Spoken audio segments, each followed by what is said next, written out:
Hello everyone, exam medicine channel में आप सभी का स्वागत है। बात करेंगे हम Allahabad university non teaching recruitment 2024। आप सभी लोगों के स्किल टेस्ट होने हैं। कुछ स्किल टेस्ट जो है 17 अगस्त यानी कल के दिन होंगे और कुछ स्किल टेस्ट अभी जो आपके सितंबर आने वाला है उसमें होने वाले हैं। Data entry operator, computer operator, help desk clerk और भी कुछ ऐसे पद हैं जिसमें कंप्यूटर से रिलेटेड ही चीज़ें आपको स्किल टेस्ट में पूछी जाएंगी। आपको वहाँ पर अलग अलग तरीके की डिमांड होती है। कहीं आपको स्किल टेस्ट लिखा हुआ मिलेगा, कहीं एक्यूरेसी टेस्ट और कहीं पर आपको टाइपिंग टेस्ट। कुल मिला के ये सारी चीज़ें आपसे कंप्यूटर से रिलेटेड है।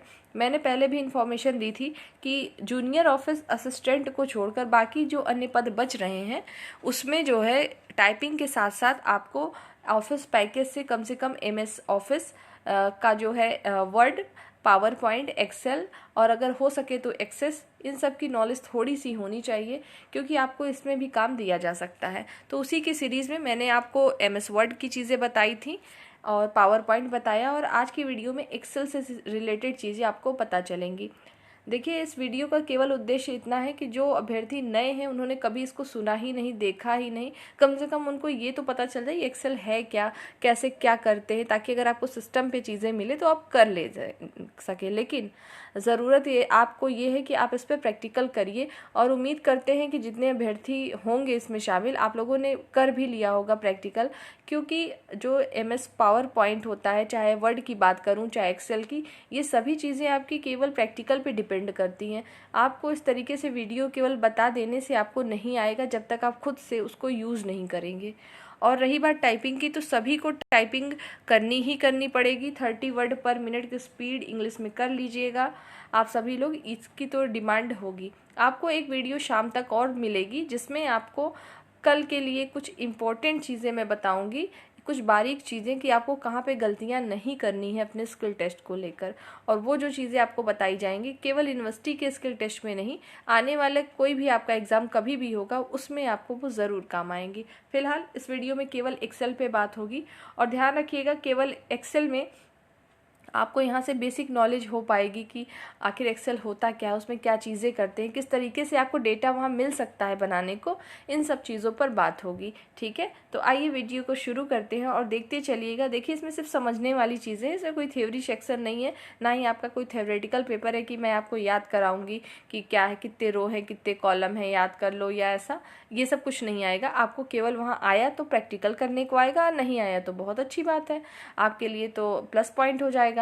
टाइपिंग लेकिन मस्ट है, फिर से रिपीट कर रही हूँ, टाइपिंग अच्छे से कर लीजिएगा। स्पीड मांगी हो आप में, जैसे आपके जो है लाइब्रेरी असिस्टेंट, लैबोरेटरी असिस्टेंट के जो कैंडिडेट हैं, आप सभी लोग, टाइपिंग भी मस्ट है आपके लिए, इंग्लिश टाइपिंग। ठीक है, हिंदी टाइपिस्ट के लिए केवल हिंदी मस्ट है, बाकी सभी लोग इंग्लिश में कर सकते हैं। जूनियर ऑफिस असिस्टेंट के अभ्यर्थी हिंदी और इंग्लिश दोनों में ऑप्शन आपको है।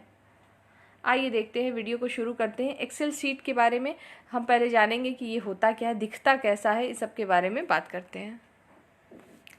आप स्क्रीन पर देख पा रहे होंगे, जो आपको स्क्रीन पर दिखाई दे रही है एक इमेज, एक ओपन फाइल, ये आपके MS एक्सेल का लुक है। जब आप अपने कंप्यूटर सिस्टम पे, लैपटॉप पे, जहाँ कहीं पर भी जब MS एक्सेल को ओपन करते हैं तो इसी तरीके का आपको कुछ जो है दिखाई देता है इंटरफेस। ठीक है, तो जब हम एक्सेल को खोलते हैं तो इसका एक तरीके से ये होम पेज है, आप समझ लीजिएगा, ऐसा ही दिखाई देता है। बात करें कि मैंने आपको MS वर्ड को भी बताया है, ठीक है, वर्ड बताया है, PPT यानी पावर पॉइंट को भी बताया है। तो आपने देखा होगा कुछ ऐसे फंक्शंस होते हैं जो कि सिमिलर होते हैं। अगर एक बार आपको नॉलेज हो गई तो आप आराम से कुछ चीज़ें तो अपने आप कर लेते हैं। जैसे कि हम किसी चीज़ को लिखते कैसे हैं, स्टाइल में कैसे लिखेंगे, हम कलर कैसे देंगे किसी चीज़ को, फॉन्ट में हम जो है स्पेस कैसे दे सकते हैं, जो अलाइनमेंट होता है मतलब लेफ्ट राइट सेंटर जस्टिफाई कैसे कर सकते हैं, बोल्ड इटैलिक अंडरलाइन क्या होता है, ये सब चीज़ें हमें बेसिक होती हैं जो कि हमें नॉलेज हो जाती हैं। तो वर्ड में जो चीज़ें आपने पढ़ी उसी को पावर पॉइंट में भी आपने अप्लाई किया, वही चीज़ें एक्सेल में भी होंगी। कुछ चीज़ें कॉमन होती हैं जो कि पता होता है, लेकिन मेन जो एप्लीकेशंस होते हैं, ये एप्लीकेशन सॉफ्टवेयर ही तो है, कुछ एप्लीकेशन है हमारे, जैसे एक्सेल में इम्पोर्टेंट, एक्सेल में ही सिर्फ वो फीचर मिलेंगे, उसी को आपको जो है जानना पड़ता है और उसी से चीज़ें हमारी चेंज होती हैं। जैसे अगर बात करें, आपको मैंने जब वर्ड पढ़ाया था तो MS वर्ड में हमें क्या मिला था, एक पेज मिलता था, ब्लैंक पेज रहता था, इस तरीके से पेज आता था, इस पे आप अपना लिखते थे। और वर्ड में क्या करते थे, जैसे मैंने बताया था कि अगर आपको कोई एप्लीकेशन फॉर्म बनाना है, एडमिशन के लिए जो फॉर्म बनते हैं वो बनाना है, या तो आपको अपना रिज्यूम तैयार करना है, बायोडाटा जिसे कहेंगे, तैयार करना है, तो आप वर्ड पे बना सकते हैं। उसी प्रकार से पावर पॉइंट पे बताया गया था कि आपको प्रेजेंटेशन तैयार करना होता है।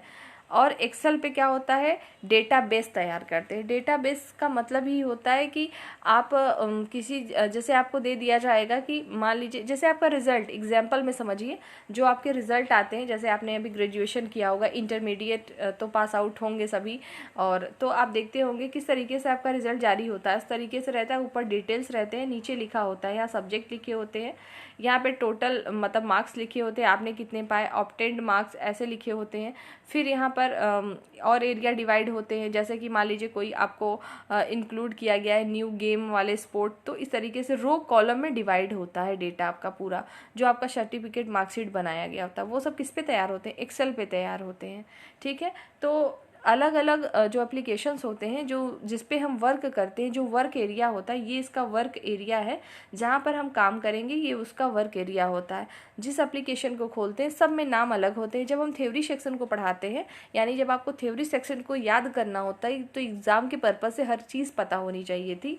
जैसे वर्ड में क्या कहते हैं, इसको पेज आता है, लेकिन वहीं पावर पॉइंट में क्या ओपन होते हैं, स्लाइड्स ओपन होते हैं, 1 2 3 4 जितने भी आप चाहें स्लाइड को ऐड करके, ठीक है, प्रेजेंटेशन तैयार करते हैं। वर्ड में पेज को ऐड करते हैं। वहीं पर एक्सेल जो कि आपके सामने खुला हुआ है, एक्सेल में हमारा क्या खुलता है, हमारी शीट ओपन होती है। देखिए यहाँ लिखा है ना, शीट 1, शीट 2, शीट 3। ऐसा नहीं है कि केवल शीट 3 तक है, आप जैसे वर्ड में जितने पेज चाहते हैं इंसर्ट करते जाते हैं, वैसे इसमें भी है। वैसे मैक्सिमम बात करें, जैसे एक बुक मतलब एक वर्क बुक में कितनी शीट होंगी, तो मैक्सिमम आपकी 255 होती हैं शीट्स। ठीक है, 1 वर्क बुक की बात करें, और वर्क बुक आप कितना ले सकते हैं, वो आपके सिस्टम के मेमोरी पर डिपेंड करता है कि कितने आप वर्क बुक का स्पेस है। ठीक है, ऐसा कोई फिक्स नहीं होता है। ठीक है, तो आप बहुत सारे कर सकते हैं, जैसे बहुत सारी पेज ले सकते हैं। अब जैसे मैंने कुछ अभी नाम ले लिए, जैसे वर्क बुक का नाम लिया मैंने, शीट के नाम लिए, तो ये सबको आपको समझना पड़ेगा कि होता क्या है। जैसे देखिएगा, आपको तो अभी सामने ये जो लुक दिख रहा है सिर्फ पेज का खुला हुआ है, कि जब आप एक्सेल खोलेंगे तो इस तरीके से आपको चीज़ें दिखाई देंगी। हमने आपको बताया कि जहाँ पर हम काम करते हैं, ये हमारा क्या होता है, वर्क एरिया होता है। वर्ड पे करते हैं तो वो भी उसका वर्क एरिया होता है, जो पेज होता है। MS पावर पॉइंट पे करते हैं तो वो स्लाइड जो खुलती है वो उसका वर्क एरिया होता है। तो एक्सेल हमने ओपन किया है, तो जो ये शीट खुली हुई है, ये हमारी क्या है, वर्क एरिया है। अब देखिएगा, शीट 1 2 3, मैंने कहा सीट कई ले सकते हैं, तो जो शीट होते हैं, शीट के कलेक्शन को, यानी शीट 1, शीट 2, शीट 3, जितना भी लेंगे इन सबको प्लस कर दीजिए, यानी सभी जो शीट मिलके एक क्या तैयार करते हैं, वर्क बुक या बुक तैयार करते हैं। ठीक है, तो जो बुक्स होती है हमारे, बुक किसका कलेक्शन होता है, पूछा जाता है वर्क बुक क्या है, तो सीट्स के कलेक्शन को हम क्या कहते हैं, वर्क बुक कहते हैं। ठीक है, और वर्क बुक यहाँ पर देखिए, यहाँ लिखा हुआ है बुक 1, फिर लिखा है माइक्रोसॉफ्ट एक्सेल। जब हम फाइल का नाम दे देंगे, जैसे यहाँ पर बुक 1 क्यों लिखा है, क्योंकि डिफ़ॉल्ट है, ये बुक 1 ले लेगा अगर आपने फाइल का नाम नहीं दिया। मान लीजिए आपका नाम मोहित है, आपने मोहित के नाम से फाइल सेव करना चाहा, तो जैसे ही आप यहाँ मोहित टाइप कर देंगे, सेव एज करेंगे या सेव कर देंगे, तो यहाँ पर आपका नाम यानी मोहित और माइक्रोसॉफ्ट एक्सेल आ जाएगा। ठीक है, तो पूछा जाता है कि ऐसा डिफ़ॉल्ट क्या होता है एक्सेल में, जब हम फाइल का नाम नहीं देते हैं तो क्या लिखा रहता है, तो हमेशा क्या लिखा रहता है, बुक 1 के नाम से। जब दूसरा खोल देंगे तो क्या हो जाएगा, बुक 2 होगा, फिर बुक 3 होगा, इस तरीके से खुलता रहता है। और अगर MS एक्सेल की सबसे छोटी यूनिट की बात करें, सबसे मिनिमम छोटी यूनिट कौन सी है, तो सेल होती है। ये एक सेल है, आप देख रहे हैं जो यहाँ पे हाईलाइट दिखा रहा है, यहाँ पे ये हमारा सेल है। तो जो सेल्स होते हैं, सेल के कलेक्शन को, यानी कई सेल मिलके हमारी शीट तैयार करते हैं, और कई शीट मिलकर हमारी वर्कबुक तैयार करते हैं। ये 3 चीज़ आपको समझ में आई होगी। ये सभी आपके एक्सेल के लिए इम्पॉर्टेंट है। आप इस सब टर्म को समझ लेंगे तो प्रैक्टिकल भी समझने में आसानी होगी, क्योंकि मैं तो आपके साथ वहाँ नहीं हूँ, लेकिन आप जब प्रैक्टिकल करेंगे, जैसे मान लीजिए आपको कोई चीज़ नहीं आई, गूगल पे सर्च कर लीजिए कि इसका फॉर्मूला क्या है कुछ, तो आपको ये तो इतना नॉलेज हो जाएगा कि वर्कबुक क्या है, शीट क्या है, तभी तो आप वहाँ पे नॉलेज अपनी अच्छे से कर पाएंगे। बाकी अगर आप किसी इंस्टीट्यूट में हैं या कोई आपको बता सकता है तो वहाँ से आप प्रैक्टिकल सीख लीजिए। वैसे भी एक दिन का काम नहीं है, इसमें काफ़ी चीज़ें होती हैं, फिर भी मेन चीज़ें बताने की पूरी कोशिश करेंगे आपको। देखिएगा फिर यहाँ पर हमने जैसे आपको बताया सबसे छोटी यूनिट क्या है, सेल है। आप देख रहे हैं कई सेल है यहाँ पर, ये पूरी सेल दिखाई दे रहे हैं आपको, एक एक छोटे छोटे सेल है, ये जो रेक्टेंगल बॉक्स में इस तरीके से, ये सभी हमारे सेल होते हैं। तो सेल को मिलाकर शीट बनती है, शीट को मिलाकर बुक बनता है। ऐसे याद रखिएगा, जो आपकी कॉपी होती है या बुक होता है, बुक कैसे, तो कई पेज होते हैं ना, तो कई पेज ही आपका क्या है, शीट है, और जो शीट मिले हैं तो वो आपके बुक तैयार हो गए हैं। ठीक है, ये चीज़ आपको समझ में आई होगी। बाकी MS वर्ड से ही जब से मैं आपको पढ़ा रही हूँ, मैंने बताया कि सबसे टॉप पर जहाँ फाइल का नाम दिखे वो टाइटल बार होता है, जहाँ पे मेनू दिखाई दे ये मेनू बार होता है, और ये जो ओपन होता है ये रिबन होता है। जिस मेनू को हम ओपन करते हैं, यानी जिस मेनू को आप टच करेंगे, खोलेंगे, तो उसकी रिबन सामने खुल जाती है। ये इसके एक तरीके से सब मेन्यूज़ हैं। ठीक है, मेनू के सब मेनू। पहले देखिए, ये आप जो ये लुक देख रहे हैं इस समय स्क्रीन पे, ये क्या है, ये पहले के वर्जन है। वर्जन मतलब जब पुराने वर्जन की बात होती है तो 2003 से पहले की बात हो रही है, 2003 की बात हो रही है। लेटेस्ट में 2007 के ऊपर की बात होती है। अभी मैं एक दूसरा इमेज आपको दिखा रही हूँ, ये देखिए स्क्रीन पर, ये जो लुक है ये है वही चीज़, लेकिन ये क्या है, ये आपका जो है लेटेस्ट वर्जन है, उसमें आपको इस तरीके से चीज़ें दिखाई देंगी। थोड़े मेन्यू चेंज भी हो जाते हैं बाकी, लेकिन मेन जो मेनू होते हैं वही होते हैं। यहाँ पर देखिए, ये भी देखिए एक तरीके से रिबन की तरह से खुला, और ये इसका वर्क एरिया हो गया, और ये रो कॉलम में डिवाइड है। ठीक है, और आइए यहाँ से समझाते हैं, क्योंकि मैक्सिमम आपको जब स्किल टेस्ट के लिए आता है या कहीं आप जाते हैं देने, तो इसी तरीके का आपको पेज ओपन होके देता है। मतलब लेटेस्ट वर्जन नहीं मिलता है हर जगह पर, आपको यही मिलेगा। अगर मिल भी गया लेटेस्ट तो लगभग वही होता है, आप समझ लेंगे। तो जैसे अगर इसकी बात करें कि इसमें मैंने बताया आपको कि टाइटल बार है, ये मेनू बार है। मेनू कौन कौन से हैं देख लीजिए। मेन ऑफिस है, ठीक है, यानी जो ऑफिस पैकेज जो होता है, मेन बटन, ऑफिस बटन को ही यहाँ फाइल में जो है इंक्लूड किया गया है। और अब देखेंगे होम है, इंसर्ट फार्मूला होता है, डाटा होता है यानी डेटा, पेज लेआउट होता है, रिव्यू व्यू होता है आपका, ठीक है, +X होता है, फिर एक्सपर्ट PDF होते हैं। इसमें कुछ चीज़ें नहीं होती। मेनली हमारा यूज़ क्या होता है इसमें जानिएगा। होम जो कि आपको सामने दिख रहा है, क्या क्या चीज़ें हैं इसमें देखिएगा। B फॉर क्या है, बोल्ड है, इटैलिक मतलब आपके लिखे हुए अक्षरों, जैसे A लिखना है आपको तो A को तिरछा करके लिख देगा इस तरीके से, थोड़ा सा, इतना ज़्यादा नहीं लिखेगा, ठीक है, इतना, ठीक है। तो I मतलब इटैलिक, B मतलब बोल्ड, उसी को डार्क करना, अंडरलाइन मतलब लिखे हुए चीज़ों के नीचे अंडरलाइन करना। आप उसी लिखे हुए मैटर को अपने क्या कर सकते हैं, कलर, ये ए की जगह ये जो डॉट है, जब आप यहाँ पे क्लिक करेंगे तो ढेर सारे आपको सिलेक्शन के लिए ऑप्शन मिल जाते हैं कलर के। आप वहाँ से कलर को चूज़ कर सकते हैं जैसा आप चाहें, और वहाँ से कलर को यानी फॉन्ट कलर को चेंज कर सकते हैं, कुछ भी जो लिखना चाहेंगे। और शीट को कलर करना चाहें तो यहाँ पर ये बना हुआ है, बकेट की तरह से बना हुआ है फॉन्ट्स, वहाँ से आप उस सेल को कर सकते हैं, और चाहें तो जितनी शीट आप एरिया चाहिए उसको भी कर सकते हैं। और यहीं पर आपके क्या होते हैं, स्टाइल होते हैं, फॉन्ट की साइज यहाँ पर लिखी हुई है, किस तरीके से आप करते हैं। बाकी यहाँ पर जो आपके जो है अलाइनमेंट देखिए, यहाँ पर भी देखने को मिल रहे हैं आपको, सब कुछ वही चीज़ें हैं। स्टाइल्स कितने स्टाइल्स में लिख सकते हैं, इसमें भी आप इंसर्ट कर सकते हैं चीज़ें। उसी बात से इंसर्ट में जब आप क्लिक करेंगे तो आप स्टाइल पाते हैं। और फार्मूले में, एक्सेल शीट में फार्मूला बहुत इंपॉर्टेंट होता है। ये फार्मूला मैं बोल रही हूँ बार बार, तो फार्मूला होता क्या है देखिएगा। जब मैंने आपको एक शुरू में एग्जांपल दिया कि एक्सेल हमारा यूज़ क्यों होता है, जब हम कोई डेटाबेस तैयार करते हैं तो डेटाबेस में हमारी कई चीज़ें होती हैं। जैसे मैं यहाँ पर लिखना शुरू करूँ एक सेल में, देखिएगा मैं इसको थोड़ा सा जूम कर रही हूँ यहाँ पे, अब देखिएगा। जैसे मैंने यहाँ पे लिखा 1, और फिर यहाँ पे मैंने 100 लिख दिया है, फिर यहाँ पे मैंने सपोज करिए 9 लिखा, 9 लिखा मैंने, यहाँ पे 200 लिखा, ठीक है। मान लीजिएगा ये एक सेल में लिख रहा है, यहाँ पे देखिएगा फिर से, ये जो सेल आपको सामने दिखाई दे रहा है उसको मैं खुद बना दी, और यहाँ पे मैंने क्या लिखा है, 200 लिखा, यहाँ पे सिर्फ 1 लिखा, यहाँ पे हमने 300 लिखा, और यहाँ पे 4 लिखा, ठीक है।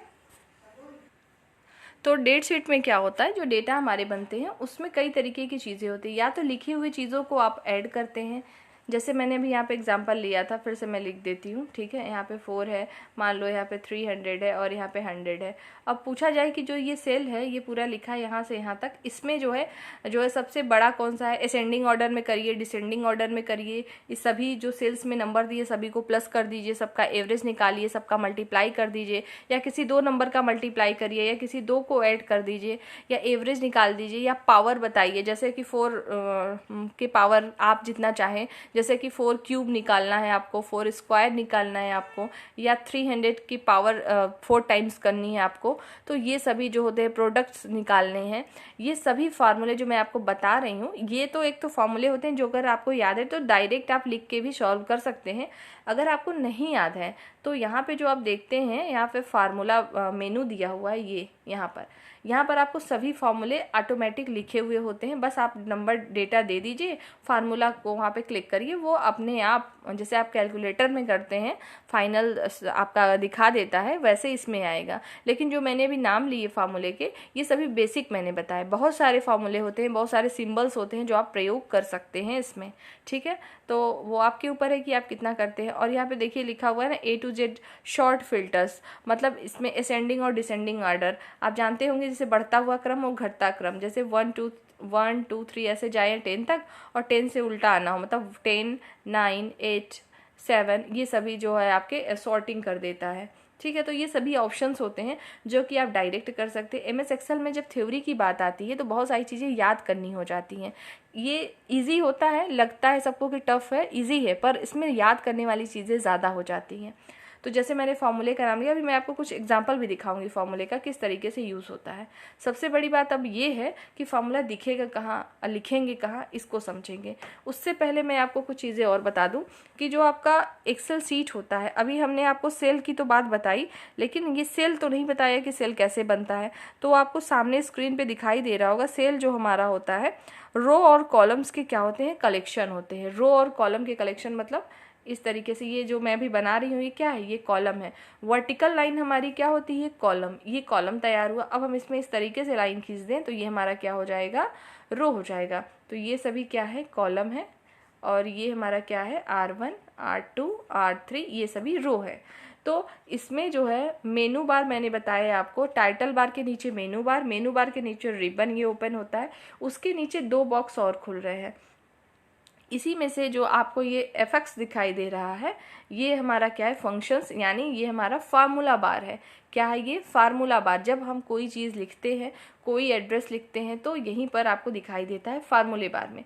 और ये A1 क्यों लिखा है, जहाँ पर जो हमारे सेल्स हाईलाइट होंगे या जो सेलेक्टेड होंगे उसका यहाँ एड्रेस लिखेगा। इसको कहते क्या है, इसको एड्रेस बार कहते हैं। फिर से ध्यान दीजिएगा, A1 जो ये लिखा है ये हमारा एड्रेस बार है, और FX जो यहाँ पर लिखा हुआ है ये हमारा फार्मूला बार है। फार्मूला बार में अभी कुछ लिखा नहीं क्योंकि वो फंक्शंस खाली हैं, अभी मैंने यहाँ कुछ लिखा ही नहीं है, तो लिखेगा कहाँ से, ठीक है। तो क्या यहाँ पे हमेशा A1 रहता है, नहीं, हमेशा A1 नहीं रहेगा। मान लीजिए मैं इस रो को, सॉरी, इस सेल को सेलेक्ट कर लेती, किसी दूसरे सेल को अगर आप सेलेक्ट करते, ये वाले सेल को आप सेलेक्ट कर लीजिए, ठीक है।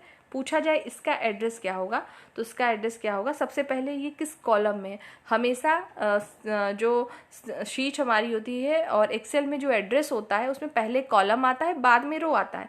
कॉलम हमारा ABCDFG ऐसे होगा, फिर Z तक जब खत्म होता है तो फिर शुरुआत हो जाती है। किससे शुरू हो जाता है, फिर AA, फिर ABAC, फिर ट्रिपल शुरू हो जाएगा। और ये जो 1 2 3 4 है ये हमारा नंबरिंग चलता रहता है, ठीक है। तो कॉन्टिन्यूअस ये चलते रहते हैं, ऐसा नहीं है कि जितना आप स्क्रीन पर देख पा रहे हैं केवल इतना ही होता है, इससे ज़्यादा होता है, ठीक है। और चूंकि आप थ्योरी एग्ज़ाम नहीं दे रहे हैं तो आपको याद तो नहीं करना होगा, लेकिन अगर आप जानना ही चाहें कि रो आपके कितने लगभग होते हैं, तो आपके जो रो होते हैं लगभग इतने होते हैं, ठीक है। 65,536 रो आपके होते हैं। रो का मतलब है A1 2 3 के भाव में जो होता है। और कॉलम की वहीं पे बात कर लें तो 256। ये जो मैंने आपको बताया ये विंडोज़ मतलब 3, मतलब जो 2003 वाले वर्जन का मैंने बताया। अगर यहीं 7 की बात आ जाती है तो इसका आंकड़ा थोड़ा और बढ़ जाता है। तो जो आपके कॉलम है उनकी संख्या 16,384 लगभग हो जाएगी, और जो आपके कॉलम हो जाएंगे इसके और भी हो जाते हैं, लगभग समथिंग इतना होता है। तो लेकिन आपको इतना आंकड़ा याद नहीं करना, वो मैंने आपको बस बता दिया है कितना होता है, ठीक है। तो मैं भी आपको ये बता रही थी कि ये क्या है, आपका एड्रेस है और यहाँ फार्मूला है। फार्मूला जब आप लिखते हैं तो यहाँ पे शो होता है और एड्रेस यहाँ पर शो होता है। और जैसे कि मैंने बताया कि मान लीजिए मैंने इसको सेलेक्ट किया और इसका एड्रेस आपसे पूछा जाए कि क्या होगा, तो क्या होगा, पहले लिखेंगे आप ई, क्योंकि ये ई वाले कॉलम में आप देख पा रहे होंगे, ये ई वाले कॉलम। अब देखिए कि ये किस रो में है, तो यहाँ पे आपने देखा कि 6 रो में है। देखिए यहाँ पर आइए, ये 6 रो ही तो है, तो E6 इसका एड्रेस बार हो जाएगा, यहीं पर ये लिख देगा। जब आप अपने कंप्यूटर सिस्टम में ट्राई करिएगा, जब इसको सेलेक्ट करेंगे किसी भी सेल को, तो पर्टिकुलर जो सेल सेलेक्टेड होगा यहाँ पर उसका एड्रेस दिखाई देगा। यही हमारा एड्रेस होता है जो कि वहाँ दिखाई देता है। एड्रेस जाना बहुत ही ज़रूरी है। क्यों ऐसा ज़रूरी है? जब हम डेटा तैयार करते हैं, जैसे मान लीजिए 1 2 यहाँ पे 4 5 लिखा मैंने, 6 लिखा, अभी सबको जोड़ना है, तो आपको यहाँ पे देना होता है फार्मूले में कहाँ से कहाँ तक की चीज़ों को जोड़ेंगे। तो ये आप तब जानेंगे ना जब आपको ये पता होगा कि एड्रेस होता क्या है, जैसा कि मैंने अभी आपको बताया। ठीक है, ये चीज़ें खुद से यूज़ करिएगा तो ज़्यादा क्लियर होता है, ऐसे नहीं क्लियर होता। ठीक है, और आपने अभी जैसे यहाँ देखा कि टाइटल बार है, मेनू बार है, फिर रिबन आता है, यानी सब मेन्यूज़ आते हैं, फिर हमारा एड्रेस बार है, फार्मूला बार है, और ये हमारा वर्क एरिया होता है। ठीक है, और ये क्या हमारा होता है, स्टेटस बार होता है। ये देखिए स्टेटस बार में जूम इन जूम आउट, मतलब पेज को बड़ा कर सकते हैं, छोटा करके देख सकते हैं। और व्यू स्लॉटर, मतलब व्यू को किस तरीके, मतलब जो आपका प्रेजेंटेशन यानी जो वर्क पे तैयार हो रहा है किस तरीके से व्यू दिखाई देगा, यहाँ पर होता है। ये चीज़ें आप ऑप्शन से भी कर सकते हैं, व्यू ऑप्शन में जाकर। ये जो ऑप्शन मैंने भी बोले यहाँ पर भी आपको मिल जाएंगे। कुछ ऑप्शन डायरेक्टली आपको सामने दिखाई देते हैं और कुछ जो है ऐसे ही हो जाते हैं, जो कि डायरेक्ट आप कर सकते हैं। अब ये चीज़ें भी वही हैं जैसा कि मैंने आपको बताया। ठीक है, अब आइए आगे बात कर लेते हैं। अगर होम मेन्यू में इस तरीके से देखिए चीज़ें यहाँ पे कुछ बनाई हुई हैं, ये मैंने आपके लिए सिर्फ एग्जाम्पल के तौर पे लिखा है। देखिए इस तरीके से डेटा आपको बनाने को आ सकता है। देखिए जैसे यहाँ मैथ्स है, इंग्लिश है, बायो है, फिजिक्स है, केमिस्ट्री है, टोटल मार्क्स है, यहाँ पे आपको करना होता तो जैसे कुछ कैंडिडेट हैं, स्टूडेंट्स नेम लिखे हैं, इसी तरीके से आपको भी बनाने को आ सकता है डेटा। ठीक है, ध्यान रखिएगा, करना कुछ नहीं होगा, आपको एक दे दिया जाएगा एग्जाम्पल कि 10 छात्र हैं, वो उन्होंने इतने इतने सब्जेक्ट में इतने मार्क्स पाए, या नहीं भी देगा तो अपने अकॉर्डिंग आपको लिखना होगा। और ये जैसे टोटल मार्क्स दिया है, इनको जोड़ना हो तो हम यहीं पे फार्मूला बना सकते हैं, लेकिन यहाँ चूंकि फार्मूला का आपको दिखाई नहीं दे रहा है, कोई भी फार्मूला लिखना हो सबसे पहले इक्वल करना ज़रूरी है। किसी भी फार्मूले को लिखने से पहले उसके जो फंक्शंस लिखेंगे, हम क्या लिखते हैं, बराबर, हिंदी में कहते हैं ना बराबर करना, या तो इक्वल लिखेंगे। सम करना है तो SUM करेंगे, सम, और यहाँ पे छोटा ब्रैकेट लगाएंगे, ये ब्रैकेट लगता है। और देखिएगा यहाँ पर जैसे मान लीजिए हमको ये 87 को और 57 को जोड़ना होता तो हम इसको सेल एड्रेस देते हैं। देखिए B3 में है क्या, 87, ये किस में है, इसका एड्रेस हमारा क्या है, B3 है, और 57 का एड्रेस क्या है हमारा, ये C3 है। तो B3 और C3 को जोड़ने के लिए इसमें सबसे अच्छा फॉर्मूला क्या हो जाएगा, कुछ नहीं करना है, इक्वल लिखना है, फिर यहाँ पे SUM सम लिखना है, ब्रैकेट बनाना है। अभी हमने बताया B3 कोलन, देखिए कॉलन क्या होता है, ये 2 डबल बिंदी, जिसको अनुपात आप कहते हैं, रेशियो जैसे लिखते हैं ना, ये होता है ये। ठीक है, इसका प्रयोग ज़रूर करते हैं हमेशा, देखिए इस तरीके से यूज़ होता है। और फिर दूसरे सेल का जैसे अभी हमने आपको बताया ना कि यहाँ पे मान लीजिए B3 कर दीजिए, यहाँ पर C3 कर दीजिए, और यहाँ पे बराबर करके सम लिखे रहेंगे तो ये सम करके आपको बता देगा प्रोडक्ट कि कितना है आपका। ठीक है, तो उस तरीके से चीज़ें होती हैं। आगे फॉर्मूले में भी मेंशन है, अभी आप देख लीजिए, आगे समझ में आ जाएगा। एक ये दूसरा है मतलब फॉर्मेट, कि इस तरीके से भी चीज़ें आपको बनाने को आ सकती हैं। और एक्सेल में एक चीज़ और इम्पॉर्टेंट है जो कि छूट रहा है आपको बताने से, वो है आपका चार्ट। चार्ट क्या होता है, चार्ट से हम किसी चीज़ को डिनोट करते हैं। आप सभी लोग मैथ्स पढ़े होंगे, और नहीं भी पढ़े होंगे तो PET एग्ज़ाम ज़रूर देते होंगे। UP-SC के द्वारा जो है PET एग्ज़ाम होता है, पेट एग्ज़ाम, उसमें आपने देखा होगा पाई चार्ट, बार चार्ट के आपके क्वेश्चन आते हैं। तो उसमें कई तरीके के आपको पेपर आते हैं, जिसको दंड आरेख भी आप कहते हैं। मुझे एग्जैक्ट और की हिंदी नहीं याद आ रही है, लेकिन आपने देखा होगा, मैं फिगर बना रही हूँ, आप समझ जाएंगे। देखिएगा इस तरीके से सर्कल में इस तरीके से डिवाइड होता है ना, तो जब हम चार्ट ऐड करते हैं तो इस तरीके से, जैसा मैंने आपको बताया कि आपने देखा होगा, इसको परसेंटेज में डिनोट करते हैं ना, जैसे यहाँ 70%, 20%, ठीक है, और यहाँ पे जैसे आपका हो गया 10%। इस तरीके से जो चीज़ें बनी होती है, ये आपका एक चार्ट में होता है। एक आपने देखा होगा इस तरीके से चार्ट बना होता है, ये दिखाता है कि कितना, कौन सा ज़्यादा है कौन सा कम है, इस तरीके से होता है ना ये।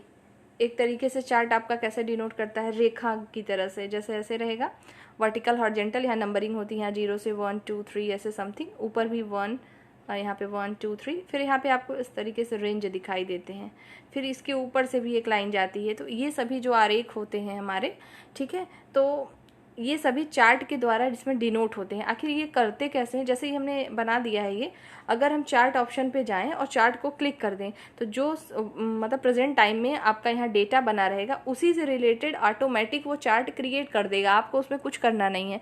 मतलब लिखे हुए प्रोडक्ट्स को दिखाने के लिए डायरेक्ट हम चार्ट पे अगर क्लिक करें तो कैसा होगा, इसको चार्ट के द्वारा, मतलब कैसा है नंबर, मतलब मैथ में कम है तो उसको नीचे दिखाएगा, इंग्लिश में ज़्यादा है तो ऊपर हो जाएगा, बायो में उससे ज़्यादा है तो और ऊपर हो जाएगा, फिजिक्स में कम है तो नीचे, केमिस्ट्री में कम है तो नीचे, इस तरीके से रेंज वाइज ये दिखा देता है चार्ट हमारा। ठीक है, हम इसको चार्ट ऑप्शन से कर सकते हैं। यहाँ चार्ट ऑप्शन आपको दिखाई देगा स्क्रीन पर। ठीक है, आप डायरेक्ट जो है ऐड कर सकते हैं। अगर इस ऑप्शन की बात करें तो आप इंसर्ट में जाएंगे तो भी आपको दिखाई देगा, या यहाँ पर देखिए दूसरे वाले फंक्शंस में अगर आप देखना चाहें, यहाँ पर देखिएगा, यहाँ पर जब आप जाते हैं इंसर्ट में तो उसके बाद भी आपको वहाँ पे चार्ट जो है शो हो जाता है। और चार्ट का रोल बहुत अच्छा होता है एक्सेल में, और काफ़ी प्रयोग में भी आता है। तो ये सारी चीज़ें हैं जो देखते चलिएगा। इस तरीके से शीट आपको बनाने को आ सकती है, परेशान ना हो, बहुत नॉर्मल चीज़ आएगी आपको जो आप कर सकते हैं। और देखिए यहाँ पे जैसे एक एग्जाम्पल के तौर पे ये शीट बनाई गई है और इसका सम दिखाया गया है। जैसे मैंने अभी आपको बताया था ना, कोई भी फॉर्मूला हो उसके बराबर हमेशा ये इक्वल पहले लिखते हैं, उसके बाद ही उसके फॉर्मूले या फंक्शंस को लिखा जाता है। ठीक है, यहाँ पे इस तरीके से बनाया गया था और उसका सम कर दिया गया है यहाँ पर। और यहाँ पे सम देखिए लिखा है D2 D10। तो D2 क्या है, D2 एड्रेस होगा ज़रूर, ये D2 है यहाँ पर, मतलब 305 इसको लिया गया, फिर उसके बाद D10 किया गया है, यानी ये है आपका 200। तो क्या सिर्फ इसको लिया गया, नहीं, इस पूरे को अरेंज किया गया है, मतलब D2 और D10 तक जितने सेल्स में चीज़ें लिखी गई हैं उनका सम कर दे। तो सम करने के बाद यही आएगा जो यहाँ पर आपको दिख रहा है, 3000 जो है 92, इस तरीके से। और अब हम बात करें, देखिए ये अगला फॉर्मूला है, यहाँ पर देख पा रहे होंगे आप लोग, ये पावर के लिए, पावर फंक्शन इन एक्सेल। जैसे हमें पावर लिखना है, देखिए यहाँ पर ये कुछ डेटा टाइप किए गए हैं, जैसा लिखा है सेल 1 में क्या है 10 है, मतलब, और यहाँ पर क्या है बी, यहाँ पे इसका जो पावर करने के बाद आंसर आया है उसको लिखा गया है। देखिए यहाँ पे आप समझ जाइएगा फार्मूला लगाया किसका गया है, तो इस फार्मूले बार में दिखाई देगा, देखिएगा पावर A2 3, यानी जो A2 है, A2 में क्या है 10 है, 10 का पावर 3 किया गया है, तो 10 की पावर 3 करेंगे, यानी 10 क्यूब निकालेंगे तो क्या हो जाएगा, 3 टाइम मल्टीप्लाई ही तो हो जाता है आपका 10 इंटू 10। ठीक है, यहाँ पर 10, ये तो क्या हो जाएगा 1000। यही आपका आंसर होगा जो कि यहाँ पर लिखा हुआ है। जिस सेल में आप आंसर पाना चाहते हैं वहाँ पर आपको सेल, यहाँ पे वहीं पर आपको हाईलाइट, यहीं वहीं पे सेलेक्ट करके फॉर्मूले को टाइप करना होता है, आपको वहीं आंसर मिल जाता है। ठीक है, ये देख लीजिएगा। अब यहाँ पर बात करें काउंट, काउंट का मतलब क्या होता है, देखिए काउंट करना और सम करना दोनों में अंतर। तो काउंट मतलब होता है कितने सेल हैं या कितने सेल में कंटेंट है। कंटेंट का मतलब देखिए सेल है तो 300 यहाँ लिखा हुआ है, 385 480 ये सब कंटेंट है। 300 क्या है, ये कंटेंट है, 385 क्या है, ये कंटेंट है। सेल क्या है, इसी को सेल पूछ लें कौन सा है तो आप बताएंगे C2। 385 का जो है एड्रेस क्या होगा, तुरंत बताना होगा आपको, तो क्या हो जाएगा बताइएगा, तो इसका क्या हो जाएगा C3 हो जाएगा। ठीक, तो पूछा गया है काउंट करना है, मतलब पूरे कितने हैं, तो 3 हैं, देख सकते हैं आप, काउंट का मतलब 1 2 एंड 3। तो काउंट का फॉर्मूला देखिएगा क्या है, equal count C1 colon C4, जो आप रेशियो को यूज़ करते थे। ये देखिए कॉलन है, ये सेमी कॉलन होता है, हिंदी में पढ़ा होगा आपने ना, ये एक ऊपर बिंदी रहती है ऐसे और नीचे इस तरीके से कॉमा होता है। ठीक, एक ये कॉमा अलग है, सेमी कॉलन अलग है, ये कॉलन अलग है। ठीक है, तो समझ लीजिएगा ये एक इसका फॉर्मूला होता है। इसी तरीके से सम का फॉर्मूला जो भी मैं आपको बता रही थी, देखिए C2 से C4 को क्या किया गया है, सम किया गया है। यहाँ पर देखेंगे तो C2 में एड्रेस कितना है, C2 का क्या लिखा हुआ है, तो 300 लिखा हुआ है। ठीक है, लिखा हुआ है C4 का मतलब ये 480, तो यहाँ पर 480 तक पूरा करना है, तो लेकिन इसको भी लेंगे जरूर 385 को भी, तो सबको लिख के ऐड कर दीजिए, तो क्या हो जाएगा 1165 हो जाएगा। ठीक है, यहाँ पे सब कुछ लिखा हुआ है कि किस तरीके से आप कर सकते हैं, और बाकी चीज़ें उसी तरीके से। देखिए लिखा है ना कि as you can see above, to find the total amount of sales for every unit we had to simply type in the functions क्या यूज होंगे, equal sum C2 colon C4, this automatically add up. देखिए लिखा है यहाँ पर कि आपके जो है 300, 385 एंड 480, द रिजल्ट इन जो है सॉर्टेड इन C5, मतलब ये C5 वाले सेल एड्रेस में जो है सॉर्ट कर देगा लिख के। ठीक है, ये फॉर्मूले आपके हो जाते हैं। तो मैंने यहाँ पे आपको कुछ एग्जांपल समझाया है कि किस तरीके से सेल बनाया जाता है, किस तरीके से चीज़ें होती हैं। तो लगभग कोशिश की है कि शॉर्ट वीडियो के थ्रू, मतलब इसको शॉर्ट ही कहेंगे, 30 मिनट लगभग आपका लग गया इसमें केवल बेसिक चीज़ें समझाने में। बाकी चीज़ें आप अपने से करिएगा, और उम्मीद है कि बहुत ज़्यादा टफ चीज़ें नहीं आएंगी। आएगा तो ये जैसा स्क्रीन पे देख पा रहे होंगे आप, ऐसे ही डेट शीट या कुछ ऐसा बनाने को आपको दिया जा सकता है। और ऐसी 100% गारंटी भी नहीं कि आएगा ही, लेकिन आ गया तो अच्छी बात है, नहीं आया तो आपको नॉलेज तो हो गई कम से कम। ठीक है, तो इस वीडियो में यही सारी जानकारी देनी थी। बाकी अगर आपके कोई डाउट है स्किल टेस्ट को रिलेटेड, इस वीडियो में ज़रूर बता दीजिएगा कमेंट सेक्शन में, ताकि जो मैं अभी आपको एक वीडियो दूंगी उसमें सभी चीज़ों को इंक्लूड करते हुए आपको एक फाइनल वीडियो मिलेगी, जो कि आपको कल बहुत काम आने वाली है। तो नेक्स्ट वीडियो में हम फिर मिलेंगे, तब तक अपना ध्यान रखिए और कंटिन्यू अपना प्रैक्टिस करिए। टेंशन बिल्कुल नहीं लीजिए कल के लिए जिनका है, बाकी आने वाले दिनों में जिनका होगा उनको भी परेशान होने की कोई ज़रूरत नहीं है। नेक्स्ट वीडियो में फिर मिलते हैं। जय हिंद।